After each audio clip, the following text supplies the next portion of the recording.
oh, kukunin kita. Okay ka, bagay kang young Jericho. Bata pa to, oh. Ay, ganun siya. So sabi ko, umasa ako kasama ko yung airmats ko eh. Kasi parang gusto lang daw ako makita ni Direk Jerry sa personal.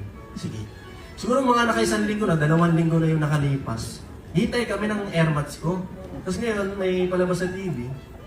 Pinapalabas na. Sabi ko, parang yun ata yun ah.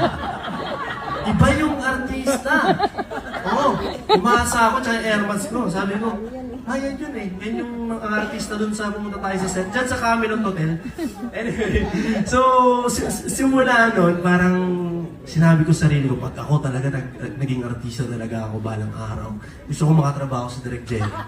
Oo, hindi ko naman inakala na aabutin ko sa Direk Jerry. Dito pa sa GMA. Kasi ito yung first na makakorg ko sa Direk Jerry. So, sobrang ina-admire ko kung paano siya sa set. Ano ba, nakakatakot na hindi. Ganun yung feeling eh. Kasi, alam mo minsan na kailangan makinig ka lang kasi minsan talagang kapag hindi mo narinig yung blockings niya, ganyan, medyo aabutin ka. Kasi si Direk parang pag nasabi niya na, hindi yung bawal ko na. Totoo yun.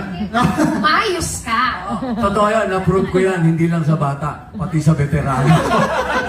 Naasinta na rin ako. Oo. Masyadong relax ang lolo mo, no? Direk,